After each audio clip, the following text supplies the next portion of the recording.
majtama'a qaumun fi baitin min buyutillah yatluna kitaballah wa yatadarasunahu fima bainahum illa nazalat alaihimus sakinah wa ghasyiyatuhumur rahmah wa haffat bihimul malaikah wa dzakarahumullahu fiman indah.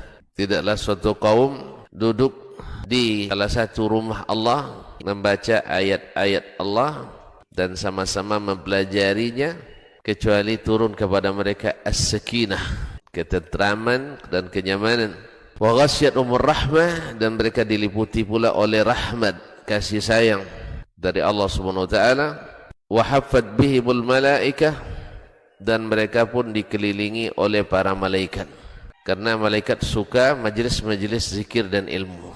Wa dzakarahumullahu fiman indah, dan Allah akan banggakan sebut-sebut mereka di kalangan malaikat-malaikat yang ada di sisinya, di masyarakat atas. Mudah-mudahan kita termasuk yang sering disebut-sebut di sisi Allah di kalangan para malaikat, dan di akhir majelis ini mudah-mudahan kita pula mendapatkan seperti yang tersebut dalam hadis qudsi, qumu maghfuran lakum, silahkan berangkat meninggalkan majelis ini dalam keadaan diampuni dosa-dosa kalian.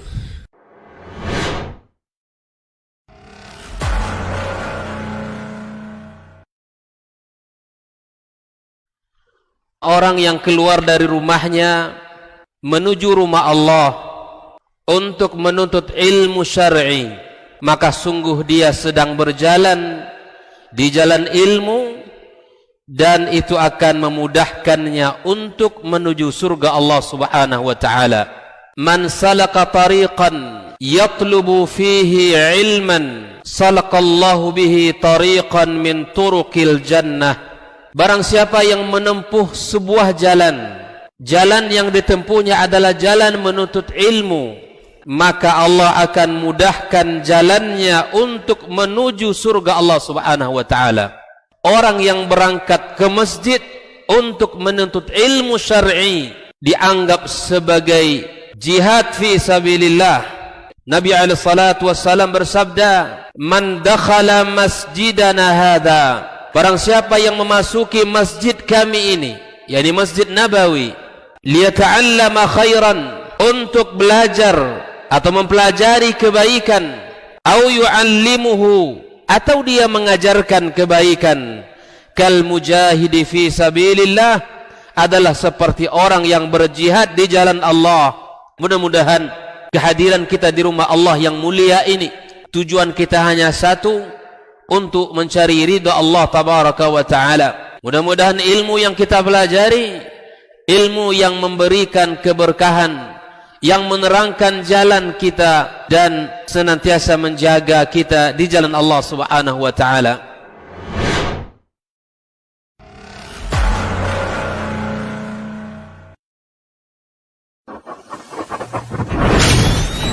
Rabbani, merajut ilmu dan peradaban.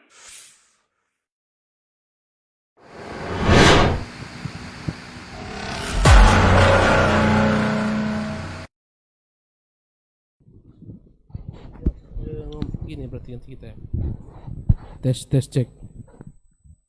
Baik, bismillah. Assalamualaikum warahmatullahi wabarakatuh. Alhamdulillahirabbil alamin, hamdan katsiran thayyiban mubarakan fi kama yuhibbu rabbuna wa yarda, wa amma ba'd.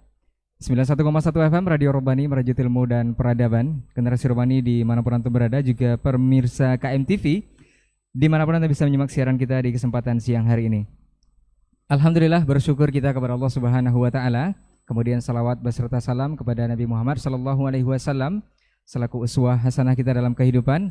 Kita permohon salawat ini tersampaikan selalu hendaknya kepada seluruh keluarga beliau, kepada para sahabat, dan juga tentunya kepada orang-orang yang senantiasa istiqomah menjaga dan menjalankan ajaran serta sunnah-sunnah beliau hingga hari kiamat kelak. Baik, generasi Rabbani dan pemirsa KMTV, alhamdulillah untuk kesempatan siang hari ini kita kembali di Diktat, Dialog Keilmuan Islam bersama Ustadz. Ini merupakan episode spesial atau edisi spesial karena kita kedatangan tamu ataupun guru kita yang sangat luar biasa dalam rangka safari dakwah beliau, yakni Ustadz Abu Fairuz Ahmad Ridwan LCM Hafizahullah Ta'ala, didampingi bersama guru kita Ustadz Dr. Dasman Yahya Ma'ali LCM Hafizahullah Ta'ala. Tapi tidak memperpanjang mukadimah, Kita akan langsung saja membahas sebuah tema yang notabene-nya sangat penting, dan ini akan kita kupas tuntas selama lebih kurang 1 jam ke depan, seperti biasa di 2 sesi.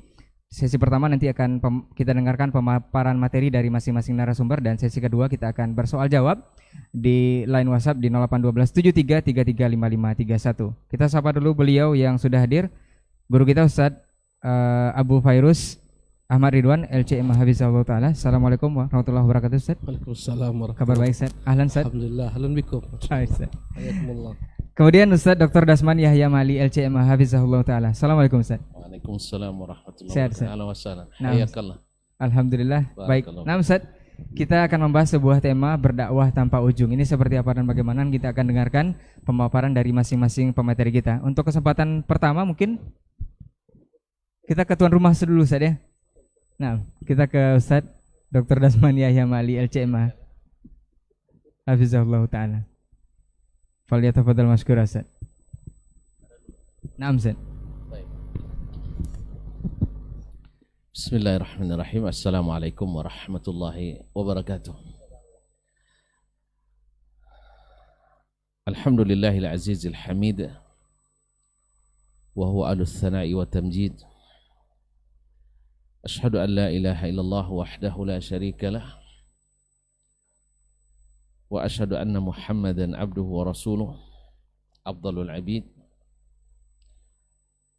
sallallahu alaihi wa ala alihi wa ashabihi al-kiramil amajid, wa man tabi'ahum bi ihsan ila yaumin yatahaqqaqu fihi al-wa'du wal wa'id. Amma ba'du, para asatizah yang hadir di studio pada hari ini, khususnya Abuya Kiai Haji Al-Ustadz Abu Fairuz Ahmad Ridwan LC MA, yang Masya Allah yang merupakan anugerah hari ini bisa bersama kita di studio KM TV ini. Sebenarnya saya hanya mendampingi saja, karena yang petarung sebenarnya beliaunya. Tapi petarung di sini maknanya bukanlah pula cari lawan, tidak. Tapi maknanya adalah gimana ya? Bersama-sama untuk mencapai suatu tujuan daripada dakwah ini. Bersyukur kita kepada Allah Subhanahu wa taala atas segala karunia yang diberikan, dan khususnya nikmat iman dan Islam. Dan diberikan pula kita ilmu yang dewannya kita berdakwah ke jalan Allah Subhanahu wa taala. Salawat dan salam kepada baginda Nabi alaihi salatu wassalam, kepada para istri, para anak cucu zuriatnya, keturunannya, para sahabat yang dahulu setia menemani dan mendukung serta berjuang dan berjihad bersama beliau sampai Islam pula ke negeri kita ini. Juga kepada para tabi'in yang mengikuti, dan seluruh kaum muslimin dan muslimat yang setia di atas jalan Nabi alaihi salatu wassalam. Tentang berdakwah, ini adalah suatu tugas yang tidak terbatas dengan SK, dan tidak ada masa pensiunnya. Jadi dakwah itu siapapun yang sudah merasakan nikmatnya dan manisnya Islam dan iman ini, pasti ingin saudaranya yang lain mendapatkan pula. Jadi dakwah itu adalah mengajak kepada kebaikan yang memang pada asalnya kita diciptakan Allah di atas permukaan bumi ini, diizinkan untuk sementara menjadi tempat tinggal. Walakum fil ardi mustaqarrun wa mata'un ilahin. tinggal sementara dan ia mendapatkan kenikmatan dengan senangan, tapi ingat kita akan kembali. Nah, karena sifatnya manusia termasuk jin di dalamnya, ketika diturunkan ke bumi tidak sendiri, ada musuh yang karenanya dulu Nabi Adam alaihissalam dikeluarkan dari surga ikut pula turun ke sini, dan dia bersumpah untuk menjadi dai, yaitu menyeru kepada neraka, karena dia sudah dihukum tak akan kembali lagi ke surga. Maka dia bersumpah dengan kemuliaan Allah, dengan keperkasaan Allah, la ughwiyannahum ajma'in, pasti akan saya sesatkan semua mereka. Maka dakwah syaitan ini yang mengajak ke neraka ya harus diimbangi lebih kuat lagi. Makanya judulnya bertarung nih Ustaz.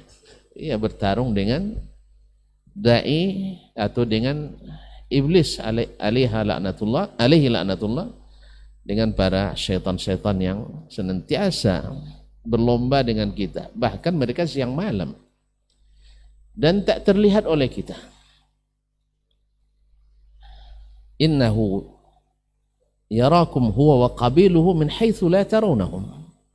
Mereka senantiasa mengajak kita, senantiasa memerangi kita dengan cara yang kita tak bisa melihatnya.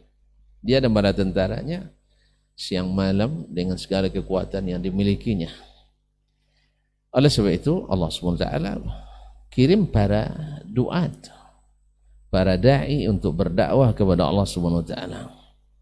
Wa ala muqaddimatihim, tentu saja di atas semua mereka adalah para nabi dan rasul yang diutus untuk mengimbangi dakwah syaitan ke dalam neraka menjadi dakwah para auliaur rahman untuk kembali kepada surga yang telah dijanjikan.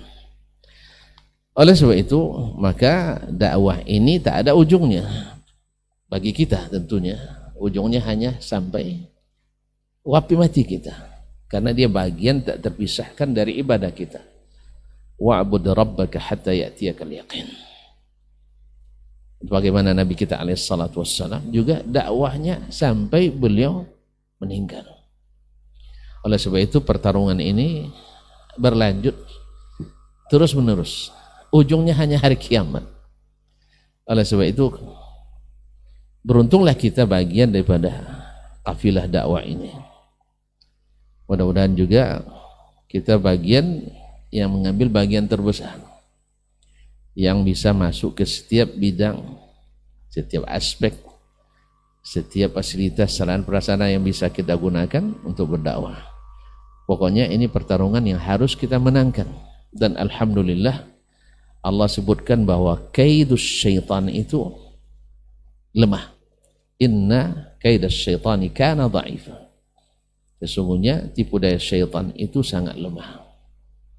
Sedangkan Allah SWT berikan kita kekuatan yang sangat besar, yaitu dengan hidayah yang datang daripadanya, yang Allah sendiri juga pilihkan untuk kita jalan yang baik ini. Mudah-mudahan Allah SWT berikan kita istiqamah, keikhlasan, kesabaran, ketegaran, sehingga kita insya Allah memenangkan pertarungan ini. Ini sekedar ngantar dari saya. Selanjutnya insya Allah lebih mendalam, lebih lebih pokoknya segalanya, karena beliau ini senior saya di segala bidang. Terus terang ini di Madinah di atas saya, di dunia nikah di atas saya ya, jadi memang semuanya punya lebih semuanya. Oleh sebab itu waktu kita berikan seluas-luasnya kepada beliau insyaallah ta'ala. Ini sekali-sekala Ustaz. Nah, terima kasih atas karyanya. Wallahu ta'ala alam wa sallallahu ala nabiyyina Muhammadin wasallam. Wassalamualaikum warahmatullahi wabarakatuh. Waalaikumsalam warahmatullahi wabarakatuh. Masya Allah, jazakumullah khairan Ustaz, barakallahu fikum. Saya kita lanjut saja Ustaz tanpa berkomentar. Ini juga antum bisa dengarkan langsung di Radio Robbani 91,1 FM kajian kita untuk kesempatan hari ini yang spesial. Kita lanjut ke Ustaz guru kita Ustaz Abu Fairuz Ahmad Ridwan LCM Hafizahullah taala. Tafadhal maskur Ustaz. Bismillahirrahmanirrahim. Assalamualaikum warahmatullahi wabarakatuh. Alhamdulillahi rabbil alamin wa sallallahu wasallam wa baraka ala abdi wa rasuli Muhammadin wa ala alihi wa sahbihi ajma'in. Amma ba'du. Allahumma alhimna rushdana wa qina syurura anfusina. Allahumma ya hayyu ya qayyum bi rahmatika nastaghith aslih sya'nana kullana wa la takilna ila anfusina tarfata ain. Allahumma ya muallima Ibrahim 'allimna wa ya mufahhima Sulaiman fahimna. Para jemaah yang hadir di majelis ini, para pendengar Radio Robbani, para pemirsa KM TV yang dimuliakan Allah Subhanahu wa taala. Sebenarnya saya duduk di samping beliau ini ya karena ketawadukan beliau semata mengajak saya duduk berbarengan bersama beliau, padahal kami tak selevel ini. Subhanallah. Tapi ala kulli hal, semoga Allah berikan kepada kita keberkahan dalam dakwah ini, dan semoga Allah panjangkan umur beliau, Allah jaga beliau daripada segala macam keburukan dan juga dakwah kita ini. Para pemirsa dan para pendengar dan ya Allah muliakan, sebenarnya apa yang beliau sebutkan tadi sudahlah Masya Allah ya, cukup padat, cukup banyak. Saya hanyalah menambahkan sedikit saja yang dapat saya ketahui. Kalaupun nanti mungkin saya keliru, mungkin beliau luruskan. Hafizahullah tabaraka ta'ala. Ya, bahwasanya dakwah kita ini jalan yang begitu panjang sekali. Pernah ditanyakan kepada Syekh Albani rahimahullah tentang jalan dakwah Syekh. Ya, begini panjang jalan dakwah seperti apa yang Anda lakukan ini.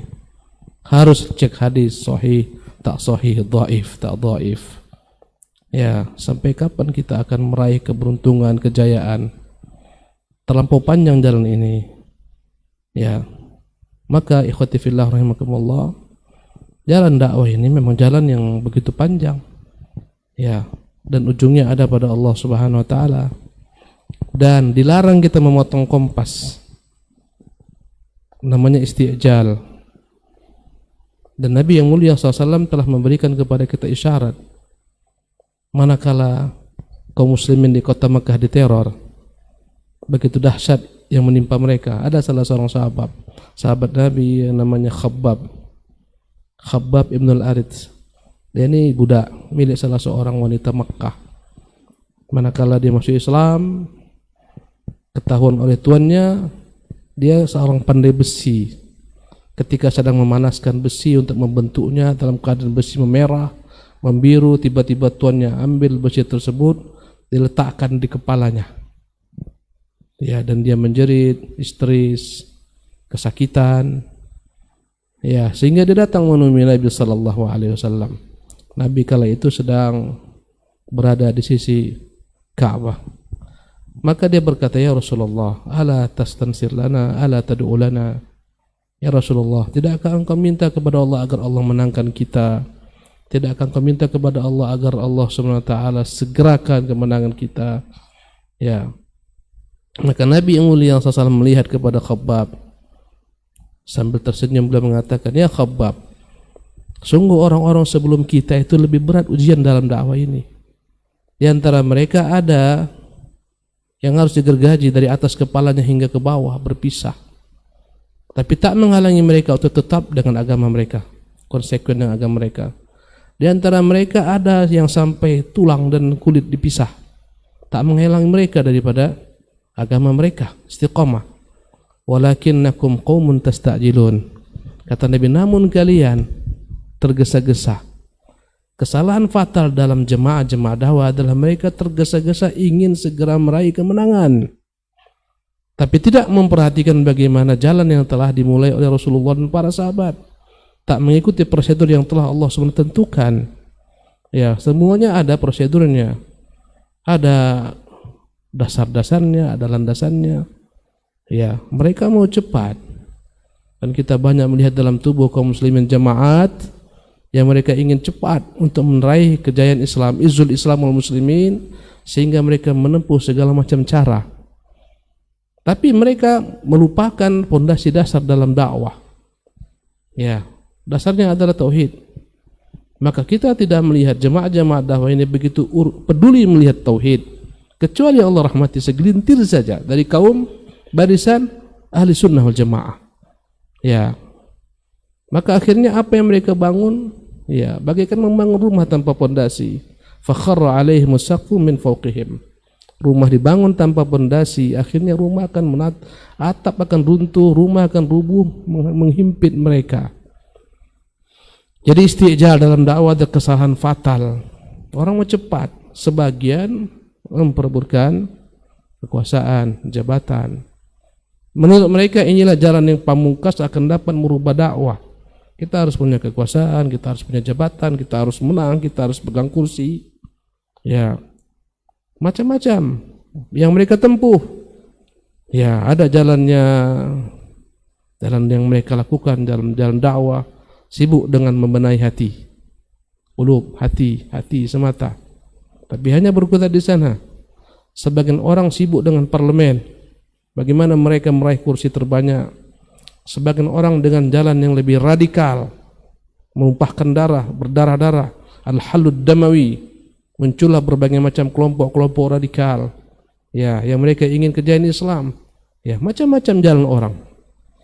Tapi kita perhatikan Nabi yang mulia SAW tidak begitu, ya. Jadi kata Nabi kepada sahabat tadi, ya, walakinnakum qaumun tasta'jilun.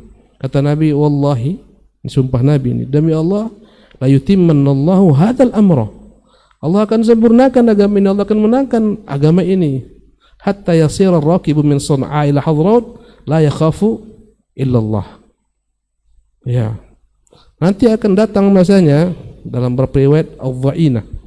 Ya, nanti engkau lihat ada seorang perempuan jalan dari Hadramaut, dari Sun'a ke Hadramaut, tidak takut apapun kecuali Allah Subhanahu wa taala. Bahkan dia tak takut terhadap kambing-kambingnya dimangsa, menunjukkan kedamaian dalam Islam. Dan apa yang dikatakan Nabi SAW terwujud. Ketika Islam jaya, Islam tersebar, subhanallah rahmatan lil alamin, tak ada lagi namanya perampok-perampok di jalan. Sampai-sampai sahabat ini menyaksikan apa yang dikatakan Nabi SAW. Keamanan merajalela. Ya, di mana-mana aman, tentram, karena Islam diamalkan. Ya, maka Nabi yang mulia SAW mengingatkan kepada Khabbab dan kepada kita setiap dai, jangan tergesa-gesa dalam dakwah. Walakinnakum qaumun tasta'jilun. Mulaikan daripada apa yang Nabi mulaikan. Nabi mulaikan dakwah dengan tauhid. Dan ini pondasi dasar. Maka apapun jamaah yang tak memperhatikan nilai tauhid, jamaah yang membangun rumah di atas awan. Ya, ini para pemimpi. Kita melihat banyak jamaah-jamaah Islam yang telah bertahun-tahun mereka tak akan pernah mereka berhasil menancapkan kejayaan Islam karena tidak menempuh prosedur yang telah diajarkan Rasulullah SAW. Lihatlah Rasulullah, coba kepada orang-orang yang mengatakan kita harus pegang terlebih dahulu kekuasaan, kita harus pegang parlemen, kita harus pegang kursi. Itu juga pernah ditawarkan oleh Al-Walid. Al-Walid, ya, bapaknya Khalid bin Walid. Al-Walid ini pernah datang kepada Nabi SAW. Al-Walid bin Abil As. Apa dia katakan? Ya Muhammad, madza ja'a bika? Apa yang kau bawa ini? Farraqta jama'atana, engkau memecah belah jamaah kami. Wasaffahta ahlamana, engkau cela orang-orang senior kami, orang tua kami. Ya, engkau cela Tuhan-Tuhan kami. Apa yang kau mau? Andai kata engkau mau, in kunta innama bidzalika turidu mulkan malaknaka.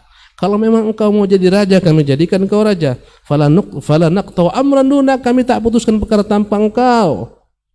Ya, apabila engkau ini berdakwah semacam ini karena engkau ingin kekayaan, jama'ana laka min amwalina, kami kumpulkan harta kami, fa anta aktsarun malan, engkau yang paling banyak hartanya.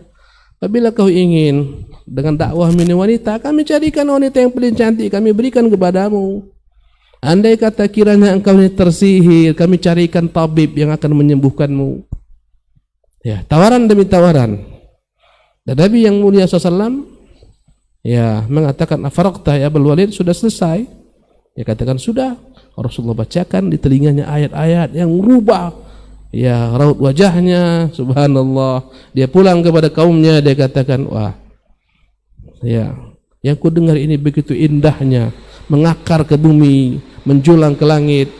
Yang mau kita ambil di sini bahwasanya Nabi SAW tidak pedulikan berbagai tawaran-tawaran tersebut. Karena jika Rasulullah pedulikan, Rasulullah terima, tak akan tegak dakwah Islam. Jadi, ya, perkara tauhid, perkara yang tak boleh tinggalkan oleh setiap dai. Dan Nabi yang mulia SAW hidup sejak awal dakwah hingga akhir dakwah tak pernah melupakan perkara tauhid. Yang banyak dilupakan oleh dai-dai sekarang ini, kecuali orang-orang yang Allah rahmati. Ya, mungkin karena panjang lebar ngomong juga merasa tak nyaman dengan beliau. Insyaallah kita mungkin lanjutkan dengan ya interaktif, dialog interaktif. Tafadhal. Afwan Syekh. Jazakallah khairan Ustaz untuk materinya, alhamdulillah, dan mudah-mudahan ini sangat luar biasa dan sangat bermanfaat untuk kita semua. Kita akan coba berinteraktif di sesi kedua ini. Nanti juga kita akan berikan kesempatan kepada ikhwah yang hadir di studio untuk bertanya langsung kepada Ustadz di 081273335531 melalui pesan singkat di layanan WhatsApp. Masya Allah sudah ada beberapa pertanyaan yang masuk di line WhatsApp kita. Kita coba jawab yang pertama, Ustadz. Mohon izin, Ustadz. Assalamualaikum warahmatullahi wabarakatuh, Ustadz. Mengenai tema kita bertarung, berdakwah tanpa ujung, Ustadz. Bagaimana kita menyikapi cobaan dakwah yang dewasa ini semakin menjadi-jadi sepertinya, Ustadz. Bahkan di negeri kita lihat berbagai tindak anarkis yang sudah dilakukan oleh bahkan sebagian besar kaum muslimin, seperti pembakaran masjid, kemudian membentuk panitia pengusiran yang katanya Wahabi atau yang tidak sepaham dengan mereka. Ini seperti apa nasihat Ustadz dalam hal ini? Jazakallah khairan. Nah, Ustadz.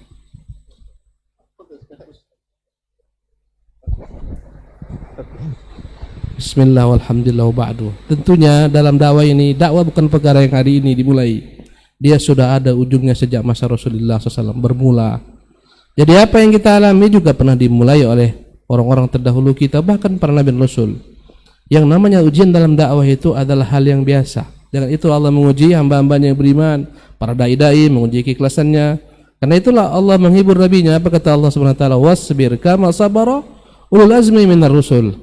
Sabarlah engkau Muhammad, engkau bukan yang pertama, sebagaimana bersabarnya para rasul-rasul ulul azmi terdahulu.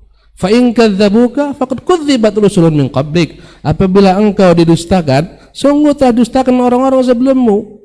Apa yang kita alami sekarang adalah merupakan apa yang dialami oleh Nabi dan para sahabat, mungkin lebih parah. Tak ada bandingan yang kita lakukan ini dengan apa yang mereka lakukan. Ujian kita pun tak sebanding dengan ujian mereka. Enggak pernah antum salat ketika sedang sujud diletakkan di punggung antum untuk kotoran-kotoran lembu, tak pernah kan? Itu pernah dengan Nabi SAW. Pernah antum berdakwah kemana diikuti oleh paman mengatakan ini dusta? Tak pernah. Nabi kemana berangkat? Di sana ada Abu Lahab mengatakan ini, Abu Lahab mengatakan ini, keponakannya gila ini. Jangan dengarkan dia nih. Ya. Dan mereka sampai di embargo, di boikot 3 tahun di Syekh lembah. Sampai-sampai mereka kelaparan, anak-anak menjerit, sampai-sampai mereka makan akar pepohonan. Sampai-sampai apa yang mereka makan keluar bagaikan apa yang keluar daripada hewan ternak. Mereka daun, mereka makan daun. Jadi intinya tak ada lain kecuali isbir kama sabar azmin rasul, sabar. Ya, dan ini telah berjalan. Kemudian yang kedua, kita juga menurut Nabi SAW mengatakan Allah mahdi qaumi fa innahum la ya'lamun. Ini dikatakan Nabi SAW ketika Rasulullah berdakwah ke Thaif, kemudian dilempari, dihujani dengan batu sampai beliau lari, tak tahu kemana berlari. Subhanallah. Tiba suatu tempat, Hamraul Asad, kalau saya terkhilaf namanya. Datanglah ketika itu Jibril bersamanya malaikat gunung. Maka Jibril ketika itu berkata, ya Muhammad, ini malaikat gunung datang kepadamu bersamaku, mengucapkan kepadamu salam, siap menerima apa yang kau perintah. Sungguh Allah telah mendengar apa yang kau ucapkan kepada kamu dan mendengar apa yang ucapkan kamu kepadamu. Jika kau mau, dia akan angkat 2 gunung Al-Aqsabain, 2 gunung besar, dia akan timpakan kepada penduduk Mekah dan penduduk Taif. Tapi Nabi mengatakan tidak. Aku berharapkan dari mereka akan keluar generasi-generasi yang menyembah Allah SWT. Maka sikap kita kepada saudara-saudara kita yang salah paham dalam perkara ini tak bijak jika kita hadapi mereka dengan otot, dengan kekuatan seperti mereka. Kita hanya bisa berdoa Allahumma hdi qaumi fa innahum la ya'lamun. Allah beri petunjuk mereka, Allah, mereka tak tahu. Ya, terkadang mereka terhalang dengan berbagai macam syubhat, provokasi, fitnah, kabur bagi mereka. Kemudian mungkin sebagian kita tak utuh menyampaikan risalah ini. Mungkin sebagian kita tidak bijak memilih kata-kata. Kesalahan ada pada kita. Misalnya, ya. Dengan itu akhirnya muncul gejolak. Oleh karena itu, ini semua yang terjadi adalah merupakan sunnatullah dalam dakwah. Agar kita memperbaiki diri, memperbaiki metode, memperbaiki cara, agar kita teruji kesabarannya, subhanallah. Ya, maka kita tidak akan pernah berhadapan dengan mereka. Mereka saudara kita, ikhwanuna. Mereka tak seberapa dengan Khawarij, dengan lebih dahsyat. Khawarij itu menumpahkan darah siapa? Putranya Khabbab bin Abdullah bin Irid dengan istrinya dibunuh, kemudian istrinya hamil, dibelah, kemudian anaknya dikeluarkan, dibuang. Baru lewat setelah itu kaum Nasara, maka berkatalah kaum Khawarij, ini adalah orang-orang yang disuruh Nabi kita untuk memuliakan mereka. Subhanallah. Jadi apa yang kita rasakan ini enggak ada apa-apanya. Apa kata Ali kepada kaum Khawarij? Ikhwanuna baghaw alaina. Mereka itu saudara kita, tapi mereka melampaui batas kepada kita. Ya, maka inilah menguji keimanan seluruh ikhwan akhwat fillah agar lebih banyak menahan diri, lebih banyak bersabar, lebih baik, lebih banyak untuk mengevaluasi mungkin kita dalam berkata-kata, dalam bersikap. Kemudian satu hal tentunya, dakwah ini penuh tantangan. Sehebat apapun kita, selembut apapun kita, jika memang Allah tentukan untuk menguji seseorang, Allah akan uji. Selembut apa Nabi SAW? Subhanallah. Tapi tetap diuji Allah SWT dalam penderitaan-penderitaan. Lihatlah bagaimana Ibnu Taimiyah rahimahullah, lihatlah muridnya Ibnu Qayyim.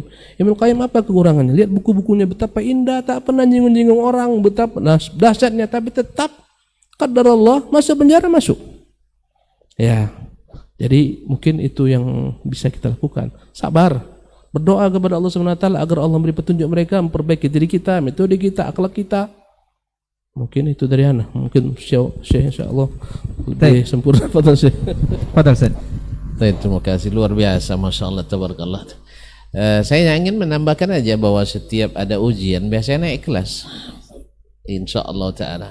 Tadi beliau menyebutkan bagaimana Nabi ketika Makkah tidak kondusif harus pergi ke Taif dengan harapan yang besar, dakwah akan disambut dengan baik karena di sana ada saudara persusuan, nenek persusuan, adik sepersusuan, kakak sepersusuan, karena Nabi dulu disusukan di Bani Hawazin, tapi ternyata yang didapat tidak seperti yang diharap.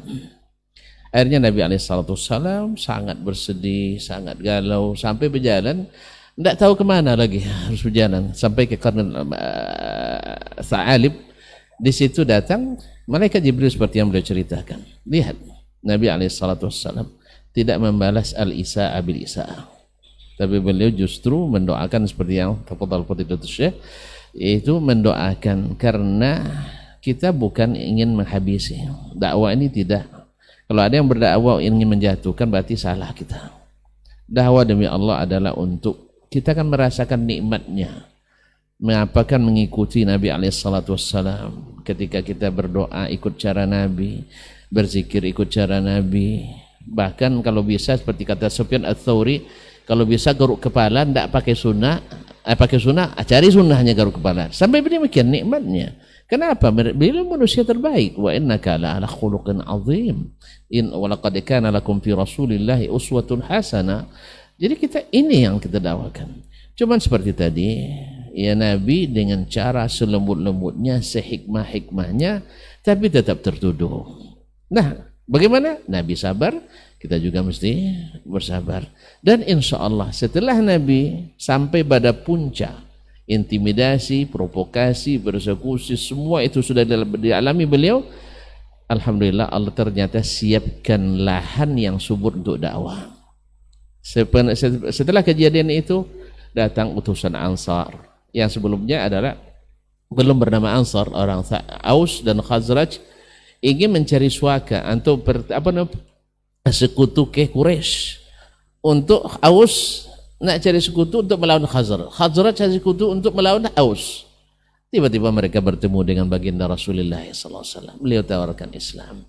Alhamdulillah oh ternyata ini Nabi yang dulu orang Yahudi menggertak kita dengannya. Jangan sampai orang Yahudi lebih duluan. Akhirnya mereka menerima Islam. Singkat cerita jadi Aqabah Ula, Aqabah Tsaniyah, akhirnya Nabi hijrah ke Madinah. Walaupun pedih dan sedih, tetapi Allah ganti. Insya Allah akhirnya Makkah dalam waktu yang sangat relatif singkat menjadi ibu kota Islam kembali. Subhanallah. Barangkali wallahu alam semakin dahsyat tantangan, insya Allah semakin tinggi peringkat yang Allah janjikan. Wallahu ta'ala alam. Baik, jazakallah khairan Ustaz untuk jawabannya dari masing-masing narasumber. Mudah-mudahan yang bertanya bisa memahami dan tetap bersabar dalam jalan dakwah ini. Ingat bertarung berdakwah tanpa ujung Ustaz ya, mudah-mudahan sabar. Kita ke pertanyaan berikutnya. Sebelumnya kita berikan kesempatan untuk ikhwan yang ada di studio. Ada pertanyaan? Fadal? Naam? Langsung bersama Ustaz? Masih belum? Masih belum? Baik, kita lanjutkan. Bismillah, assalamualaikum warahmatullahi wabarakatuh Ustaz.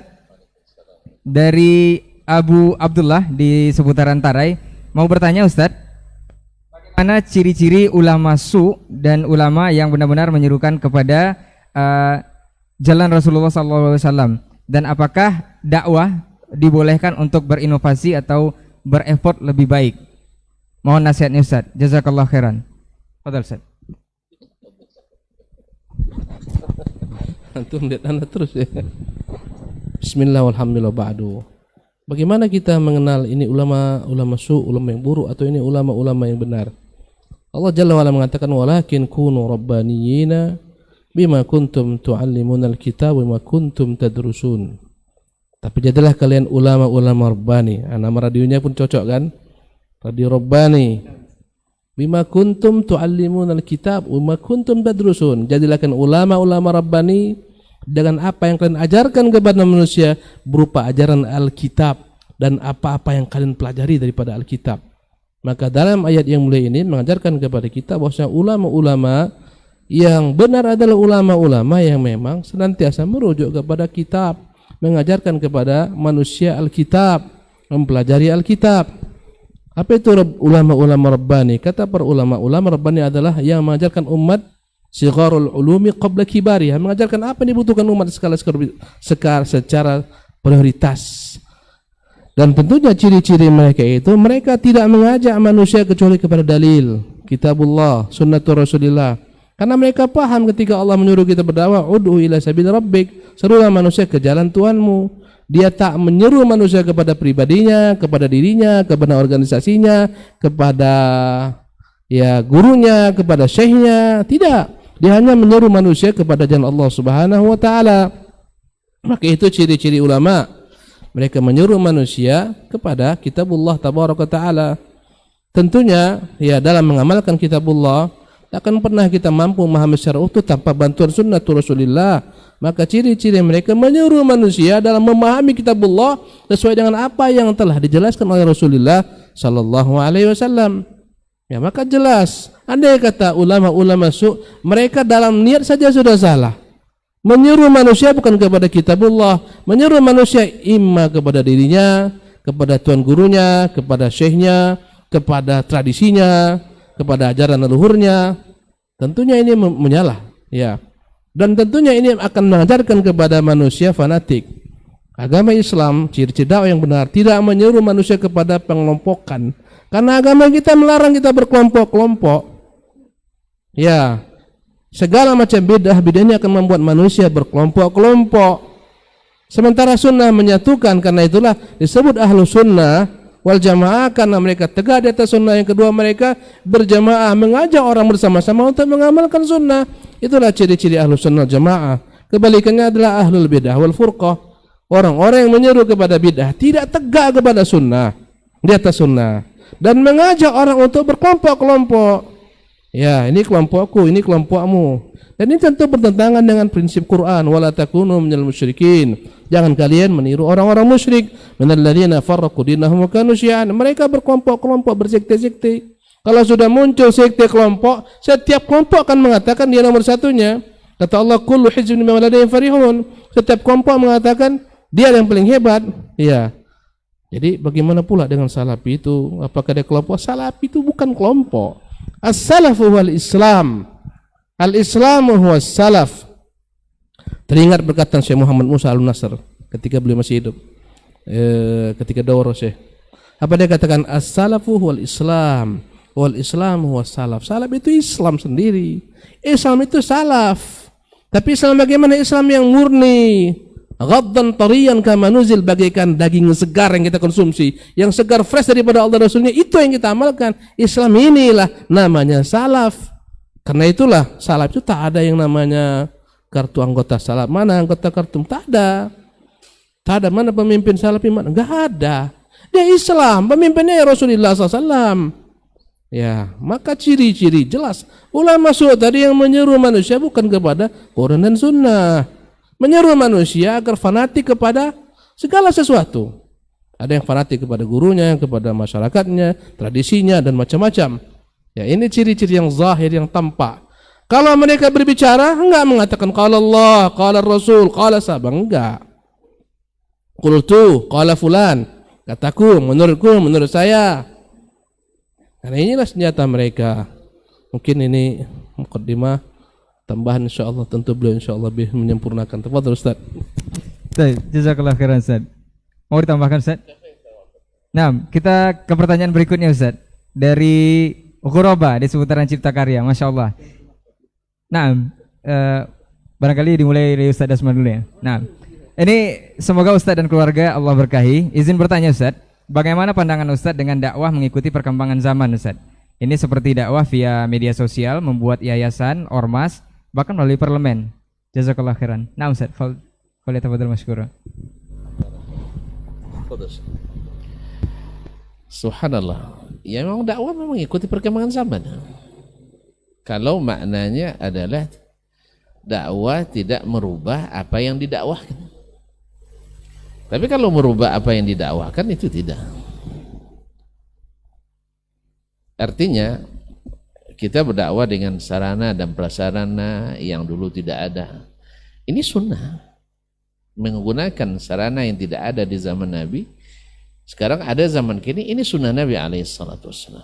Antum a'lamu bi umuri dunyakum.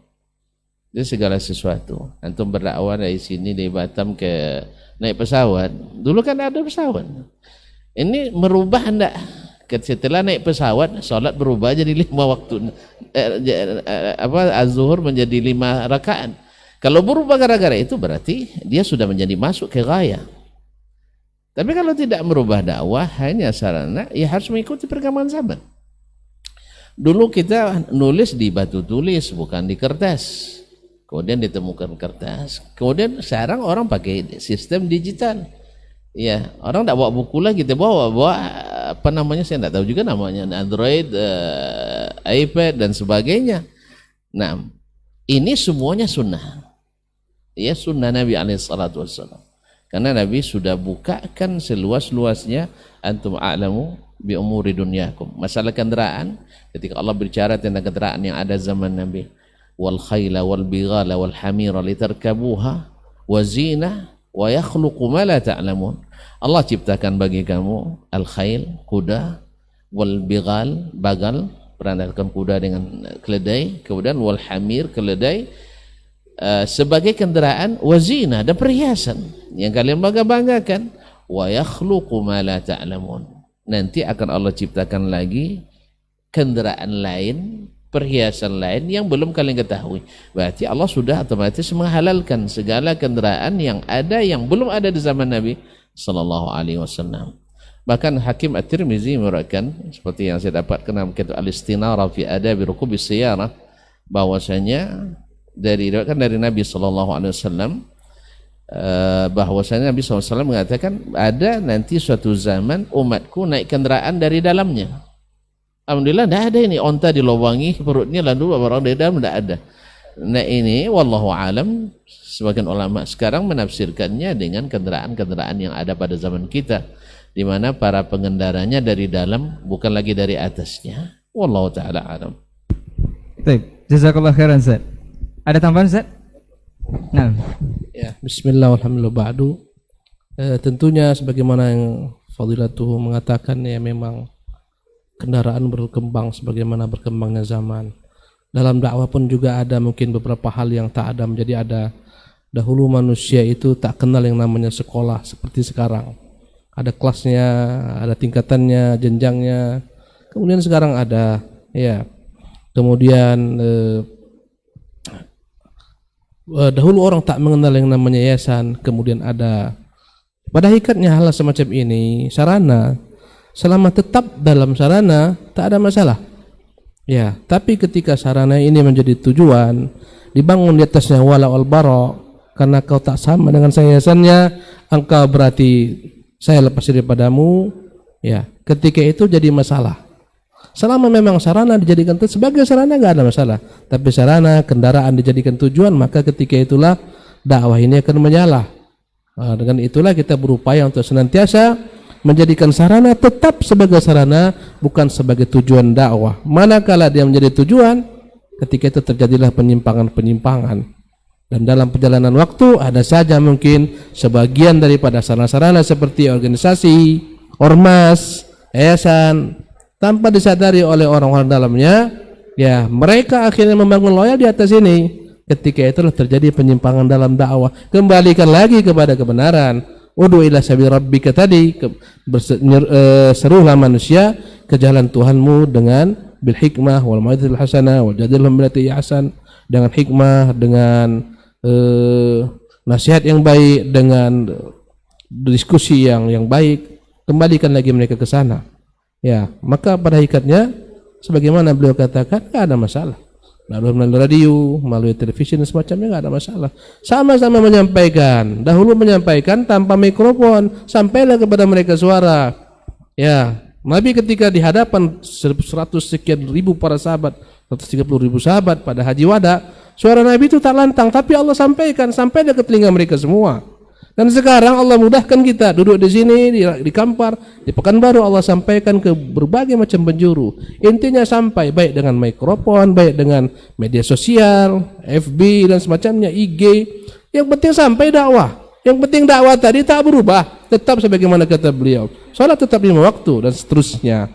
Wallahu taala alam. Masya Allah. Barakallahu fikum. Jazakallah khairan Ustaz. Ustaz, ini ada pertanyaan lagi dari seseorang di Panam. Assalamualaikum warahmatullahi wabarakatuh Ustaz. Ada salah satu public figure lahir dengan kelamin laki-laki dan ingin mewasiatkan meninggal dengan dikubur secara pemakaman wanita. Ini apakah dibolehkan atau seperti apa Ustaz? Nah, boleh teman-teman sekalian.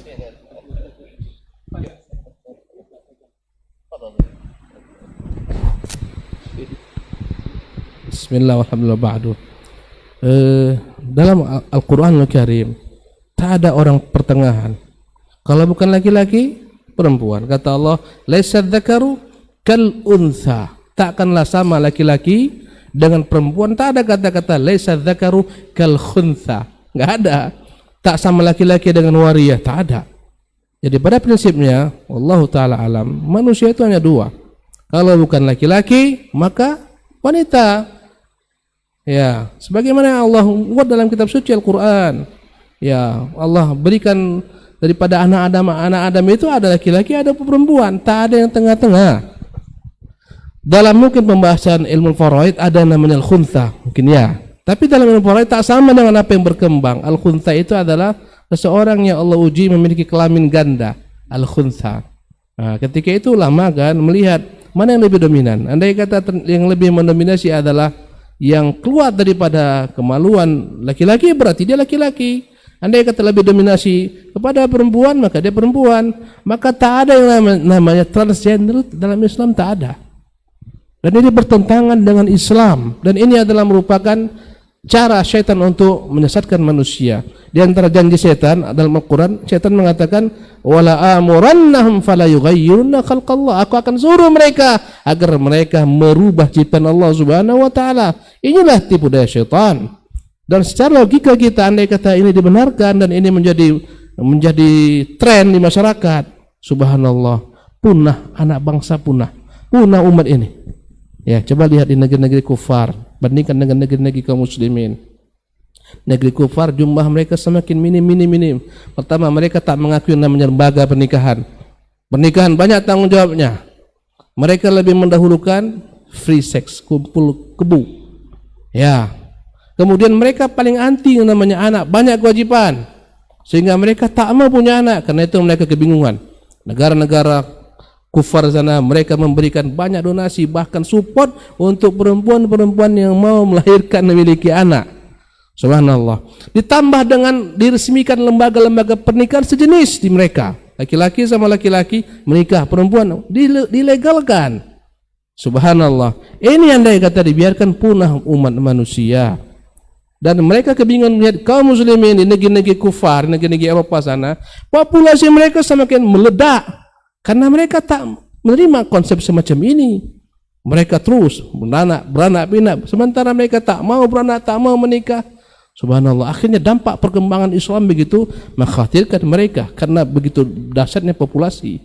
Ini semua yang andai kata mengikuti cara berpikir mereka, hancur Islam. Kalaulah kita mengatakan bahwasanya tak ada yang jenis ketiga, kalau bukan laki-laki maka perempuan, maka tak ada pula ketika orang itu meninggal, ketika melaksanakan ibadah haji, sholat, mengikuti cara yang bukan cara dia. Andai kata dia laki-laki, murni laki-laki, wajib sholat Jumat. Subhanallah. Ya. Andai kata nanti dia mati dikuburkan dengan cara Islam dikuburkan ya tentunya sebagai laki-laki, walaupun dia itu merubah, itu kesalahan dia. Subhanallah. Maka tak ada yang namanya kuburan itu, tak ada, kalau bukan kuburan kaum muslimin, kuburan kaum non muslim, tak ada kuburan transgender, tak ada. Subhanallah. Ya, maka mereka harus buat kuburan sendiri khusus bagi mereka. Nanti yang memandikan pun orang semacam mereka, kacau jadinya. Subhanallah. Oleh karena itu yang paling nikmat adalah hidayah Islam. Maka hendaknya, ini penyakit di masyarakat, jangan ditoleransi. Ini penyakit disembuhkan, jangan disupport. Ketika orang-orang liberal mensupport perkara ini, mereka dijadikan artis, mereka dijadikan macam-macam. Mereka naik ke atas, menjadi terkenal, viral, mereka jadi panutan masyarakat. Nah, disitulah muncul berbagai macam kerusakan-kerusakan moral. Allah alam, mungkin beliau foto sih. Nah, Ustaz, ditambahkan Ustaz. Ya, singkat saja. Itu sudah sangat lengkap.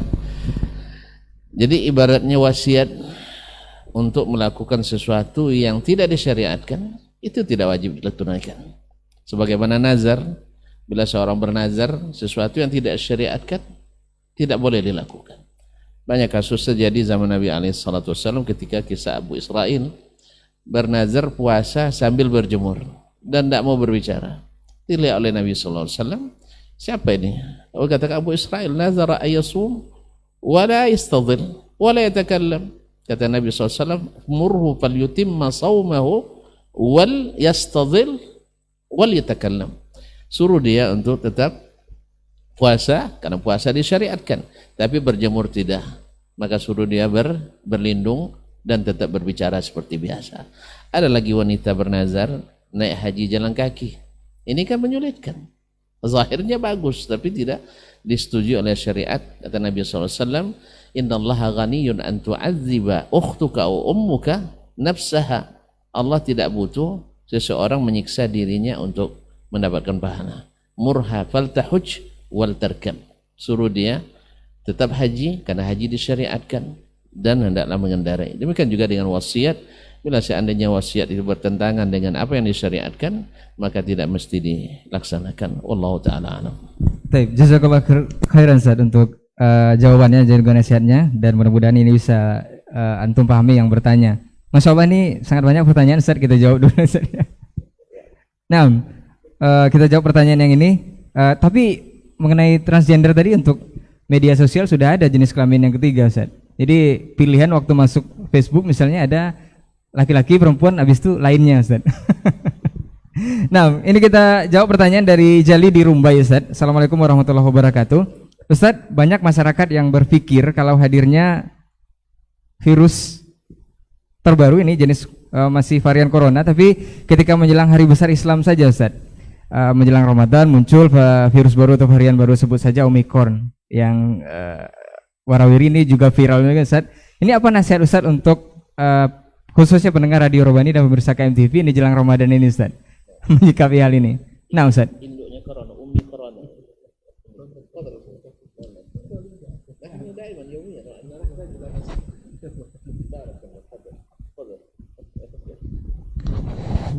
Bismillah walhamdulillah ba'du. Yang saya pahami, yang Al-Quran mengajarkan, ati'ullah wa ati'ur rasul wal amri minkum. Taati Allah, taati Rasulnya, taati para pemimpin kalian. Dan Nabi mengatakan la ta'ata li makhluqin fi ma'siyatil khaliq. Tak boleh taat kepada makhluk jika bermaksiat kepada Khalik. Sekarang masalah virus, tentu kita bukanlah ahlinya. Tentu yang lebih berhak ngomong itu ahlinya. Dan tak akan mungkin kita rojihkan perkataan orang banyak, orang awam yang tak tahu apa-apa. Maka tentunya dalam hal ini kita harus mengukur diri kita. Ya, Anda tak tahu tentang virus yang paling baru, bagaimana apa itu bukan garapan kami para ustadz, para dai, tapi sikap masyarakat diatur dalam agama kita, taat kepada pemimpin. Dan itulah letak kemuliaan agama ini. Ya, Anda kata pemimpin kita suruh buat ini, kita buat itu, kita buat. Ya. Dan jangan kita kait-kaitkan dengan ini sudah mau dekat hari raya, mau segala macam. Berarti dia bersuudzon, berburuk sangka kepada penguasa dalam suatu perkara yang tidak memiliki ilmu padanya. Dari mana kau tahu demikian? Apa ilmumu? Apa dasarmu? Apa hujahmu? Ya. Dan perkara ini sebenarnya bukan hanya di negeri kita, di dunia loh. Ya, bukan hanya di Indonesia saja. Dunia mengalami ini semua. Apa yang kita terapkan di sini bukan hanya di Indonesia saja, di dunia juga diterapkan. Kita masuk ke Saudi juga ada aturan mainnya tentang virus ini. Lihat sendiri di TV itu bagaimana ya pemerintah mengatakan harus berjalan semacamnya. Kita ikut rambu-rambu pemerintah kita. Itu yang lebih selamat. Dan tidak menentang mereka membuat kekacauan, membuat berbagai macam perkara-perkara yang viral untuk menyelesaikan pemerintah. Ya, ini mungkin yang dapat saya berikan. Beliau foto Syekh. Foto Syekh ditambahkan Syekh. Nah.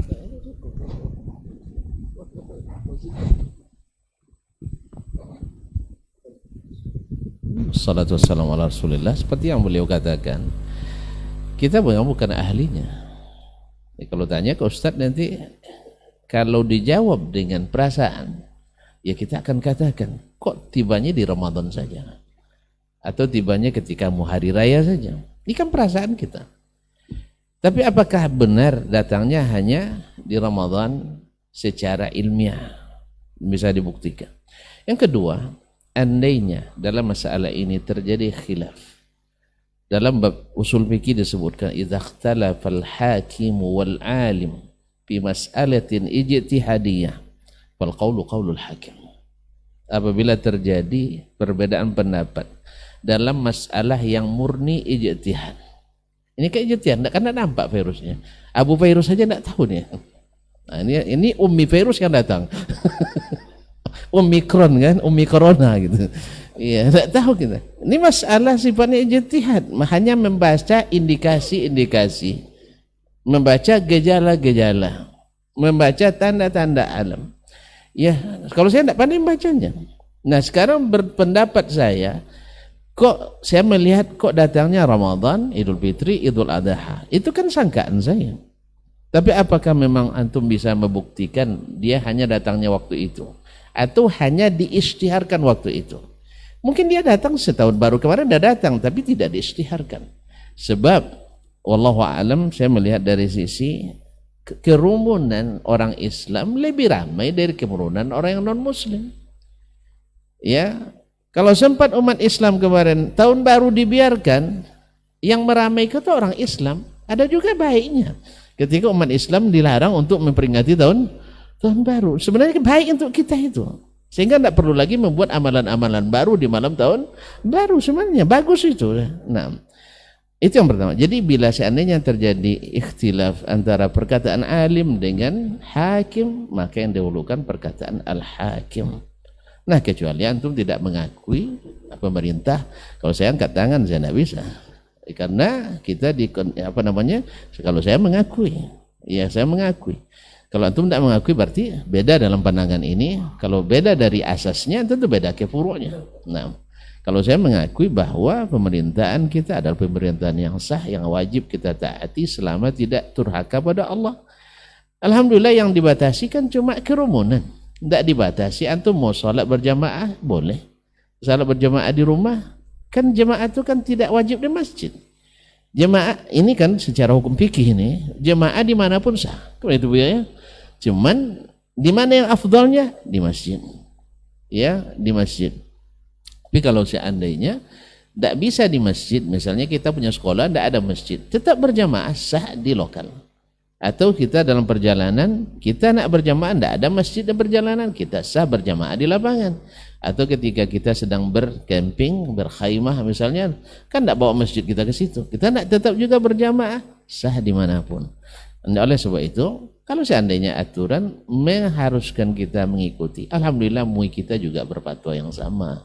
Kalau MUI saja tidak antum percaya, siapa lagi yang mau kita percaya? Ulama saja tidak kita percaya, siapa lagi kita percaya? Oleh sebab itu, ikutilah para ulama kita. Kecuali itu juga seperpandangan, ini juga sudah jadi alat pemerintah, saya juga tidak ikut. Kalau sudah begitu saya tidak ikut, berarti kita dari asas sudah berbeda. Wallahu musta'an. Baik, jazakallah khairan Ustaz untuk nasihatnya, mudah-mudahan bisa dipahami oleh antum, khususnya pendengar Radio Robbani dan juga pemirsa KMTV juga ikhwah sekalian. Ini mungkin sangat banyak pertanyaan Ustaz, tapi kita mengingat waktu. Nah, nanti kita akan minta beliau untuk berbantuan di akhir. Kita ke pertanyaan terakhir sepertinya Ustaz untuk kesempatan hari ini. Kita akan close nanti setelah pertanyaan ini dari hamba Allah. Ini pertanyaan, Assalamualaikum warahmatullahi wabarakatuh Ustaz. Ustadz, kita berusaha berpegang teguh dengan sunnah Nabi Shallallahu Alaihi Wasallam, termasuk diantaranya perintah untuk mentaati pemerintah, selama bukan bermaksiat kepada Allah Subhanahu Wa Taala. Nah, untuk melaksanakan hal ini, Ustadz, malah banyak dai-dai yang ana lihat di media sosial mengatakan sebenarnya berkoar kembali kepada sunnah itulah yang menjilat kepada penguasa atau pemerintah. Ini nasihatnya seperti apa, Ustadz? Jazakallah khair. Fadhal, Ustadz. Dua-duanya nanti Ustaz kita minta. Nah. Bismillah walhamdulillah ba'du. Ya, yang namanya tuduhan itu biasa dalam dakwah. Jadi belajar ke belakang, Nabi juga dituduh sebagai tukang sihir, penyair, gila, macam-macam. Andai kata hal itu kembali terjadi dengan para dai-dai yang menyorakan sunnah, dia penjilat, ya silakan saja tuduhan. Ad-da'wing itu hanyalah merupakan tuduhan-tuduhan. Kalau kita perhatikan antara dai-dai kita dengan penguasa, ada hubungan dari sisi kita menjilat. Apa yang kita harapkan dari mereka? Kita kita tidak ingin merebut kekuasaan mereka, tidak kita duduk bersama mereka. Ya, jadi alangkah jauhnya apa yang mereka perkatakan dengan kenyataan. Ya, kita nggak ada sama-sama kepentingan dengan para penguasa dari sisi ingin dunia mereka. Tidak, kita nggak pernah mencalonkan diri untuk menjadi sebagaimana mereka. Subhanallah. Mereka naik, kita dukung dalam kebaikan, kita doakan kepada Allah Subhanahu Wa Taala. Ada yang kata dituduh kita menjilat, itu hak mereka menuduh. Tapi ingat, segala macam tuduhan akan dipertanggungjawabkan di hari kiamat. Ya, yang namanya dai ini macam-macam tuduhan kepadanya. Itu harus jika menjadi dai. Kalau dai yang lurus, yang benar-benar mengajak orang kepada Quran Sunnah, tentu banyak tuduhan kepadanya. Lain dai yang sifatnya di sana senang, di sini senang. Itu oke, itu di mana-mana diterima manusia itu. Kalau masuk ke kandang domba, ngembek dia. Nanti andai kata masuk ke kandang lembu, berubah suara lembu dia. Ini ya, mereka akan aman di mana-mana, tapi tidak aman di sisi Allah Subhanahu Wa Taala. Dai yang lurus, dia hanya menyuruh manusia kepada Allah Subhanahu Wa Taala, kepada kitabullah, kepada sunnah Rasulullah. Tanggung jawabnya nanti di sisi Allah Subhanahu Wa Taala ringan, karena sudah menyampaikan. Adapun mereka dituduh menjilat, dituduh mereka macam-macam, itu urusan mereka. Ya, urusan dai adalah tetap berjuang mengajak manusia kepada Allah, tetap bersabar dalam dakwah ini, tetap berupaya mengevaluasi diri, meluruskan niat. Itu kewajiban para dai. Wallahu taala alam. Masya Allah, berdakwah tanpa ujung Ustaz ya. Nah, mungkin ditambahkan Ustaz? Nah. Sebenarnya tidak tambahan. Ya, ma'asyiral kiram dirahmati Allah, para hadirin dan para pemirsa serta pendengar dimanapun berada. Kalau tuduhan seperti kata Syekh kita, tidak ada luput kita. Diam aja kita tuduh juga. Kenapa diam? Diam pun, tidak bicara, tertuduh kita. Kenapa diam? Saya pernah suatu majelis Ustaz, orang pada marah semua di keluarga, majelis keluarga, saya tidak marah. Akhirnya kena marah. Kenapa tidak marah? Coba ya kan. Awak tidak bohongi. Kena bohongi gara-gara tidak bohongi gitu. Tidak marah karena dimarahin gara-gara tidak marah. Jadi nampaknya tidak bisa, tidak. Cuman ada petunjuk Al-Quranul Karim ketika terjadi dialog antara Nabi Musa dengan Fir'aun. Fir'aun nuduh dia dengan berbagai tuduhan.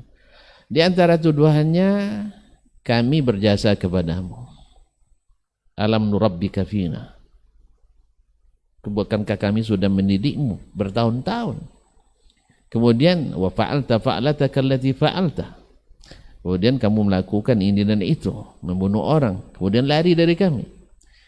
Kemudian dia menuduh juga Nabi Musa dengan gila. Inna rasulakum allazi ursila ilaikum lamajnun. Rasul yang utus kepadamu gila. Coba lihat bagaimana Nabi Musa. Yang dijawabnya apa? Yang dijawabnya hanya ketika dia sebut keluarga Fir'aun berjasa, saya terjadi itu karena kezaliman Anda. Kalau bukan karena Anda membuat hukuman yang zalim, bahwa setiap Bani Israel melahirkan bila anak laki-laki dibunuh. Ya saya lahir di tahun itu. Maka otomatis tidak mungkin ibu saya menyerahkan ke kalian. Makanya letakkannya dalam kotak, dalam peti, lalu dihanyutkan, dan kalian yang memelihara. Tidak ada yang masa kalian masih bayi waktu itu kan. Apa dosa saya? Adapun saya membunuh orang, kenapa saya tidak menyerah? Karena kalian tidak adil. Bila yang dibunuh Bani Israel, lepas, tidak ada, bebas. Tapi kalau yang dibunuh orang Koptik, walaupun Koptik itu yang salah, kalian hukum seberat-beratnya. Maka saya karena orang zalim tidak mau saya menyerah. Sedangkan gila tak dijawab oleh, karena gila itu tidak ada. Ini kalau ada yang menuduh bahwa kita justru dengan alasan sunnah meninggalkan sunnah, buktikan aja. Seperti kata beliau tadi, kita bilang kita sunnah Nabi dalam akidah seperti ini. Nah, di mana kita menyalahi sunnah? Buktikan aja. Oh, ada sebagian dari kita yang mengaku mengikuti sunnah lalu melakukan sebagian bid'ah yang masih mukhtalafun fiha. Nah, antum boleh juga melaksanakan khilaf. Ya, masa kita tidak boleh juga? Kemudian orang yang berjalan di jalan yang benar, ada juga terjatuhnya. Jalannya ada benar, cuma ada terjatuhnya. Bukan, makanya kan marah-marah kalau anak terjatuh nanti tidak pandai berjalan. Jangan. Dia sudah jalan yang benar. Ya naik tangga kanan kiri tiba-tiba tersangkut kaki kirinya di kaki kanan, jatuh dia. Bukan karena salah jalan, bukan salah cara, tapi dia terjatuh di situ. Sama juga dalam dakwah. Sebagian kita, masya Allah, ingin hasil kerja pagi ini, besok sore, hari sore sudah langsung orang Islam semua di seluruh pulau itu. Akhirnya dia mencak-mencak dan sebagainya. Akhirnya ini menjadi beban dakwah. Dia ingin dengan perkataannya, dengan perkataan yang sangat ekstrim, orang nanti akan berubah seperti bola telapak tangan. Ternyata orang menyerangnya habis-habisan. Akhirnya menjadi beban dakwah. Makanya Nabi SAW dalam segala keadaan mengajarkan kita. Ya, dalam suasana dihina, dicaci, Nabi alhamdulillah tidak mengembalikan cacian itu. Mengembalikan dengan kebaikan. Ya, ketika berdialog, kita sesama kita berbeda pendapat, tidak bisa duduk untuk dialog. Nabi dengan orang musyrikin berdialog nih ya, dengan orang munafikin berdialog nih ya. Kita tidak. Kita kalau sudah beda masjid aja, masya Allah, ya, tidak bisa duduk sama sekali. Di mana? Ya, berarti ada klaim yang keliru. Nah, kesalahan personil seperti ini, individu seperti ini, akhirnya juga menjadi beban Islam, menjadi beban dakwah. Oleh sebab itu, siapa yang masuk ke dunia dakwah ini, ia juga harus berhati-hati. Jangan ikutkan nafsu, karena memang syahwat itu ada juga. Syahwatul khafiyah itu ada juga pada setiap kita. Nasallallahu alaihi wasallam. Masya Allah, tabarakallah. Jazakallah khairan untuk nasihatnya dan untuk perbincangan kita di kesempatan hari ini, dalam kesempatan yang sangat luar biasa di program Diktat Spesial bersama guru-guru kita yang sangat luar biasa. Mudah-mudahan ini menjadi tantangan ataupun menjadi cambuk bagi kita semua untuk berdakwah tanpa ujung, dan memang dakwah ini memang tanpa ujung, Ustaz. Dan kita bingung juga kalau tadi dituduh penjilat, nanti kalau ada bom, ada apa, nanti dituduh radikal, Ustaz ya. Jadi sebenarnya kita radikal atau penjilat ini, Ustaz? Kita bingung juga. Tapi mudah-mudahan bermanfaat untuk semua. Afwan untuk semua salah kata gila bicara. Kita tutup dengan doa kafaratul majelis. Nah, ini khasnya Masya Allah. Mudah-mudahan kesempatan nanti kita akan ada lagi untuk bertanya ke beliau, minta izin pantun-pantunnya kita bacakan di radio, Ustaz. Baik, jazakallah khair, Ustaz. Itu sudah pernah saya tanyakan sama Haji, Ustaz. Nah. Baik, kita tutup dengan doa kafaratul majelis. Subhanakallahumma wa bihamdika asyhadu an la ilaha illa anta astaghfiruka wa atubu ilaik. Wassalamualaikum warahmatullahi wabarakatuh.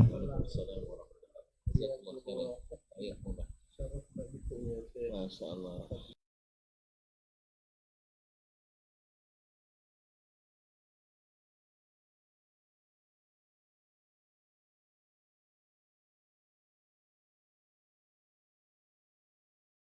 majtama'a qaumun fi baitin min buyutillah yatluna kitaballah wa yatadarasunahu fima bainahum illa nazalat alaihimus sakinah wa ghasyiyatuhumur rahmah wa haffat bihimul malaikah wa dzakarahumullahu fiman indah. Tidaklah suatu kaum duduk di salah satu rumah Allah membaca ayat-ayat Allah dan sama-sama mempelajarinya kecuali turun kepada mereka as-sakinah, ketentraman dan kenyamanan. Wa ghasyiyatuhumur rahmah, dan mereka diliputi pula oleh rahmat, kasih sayang dari Allah Subhanahu wa taala. Wa haffat bihimul malaikah, dan mereka pun dikelilingi oleh para malaikat, karena malaikat suka majlis-majlis zikir dan ilmu. Wa dzakarahumullahu fiman indah, dan Allah akan banggakan sebut-sebut mereka di kalangan malaikat-malaikat yang ada di sisinya, di masyarakat atas. Mudah-mudahan kita termasuk yang sering disebut-sebut di sisi Allah di kalangan para malaikat, dan di akhir majlis ini mudah-mudahan kita pula mendapatkan seperti yang tersebut dalam hadis qudsi, qumu maghfuran lakum, silahkan berangkat meninggalkan majlis ini dalam keadaan diampuni dosa-dosa kalian.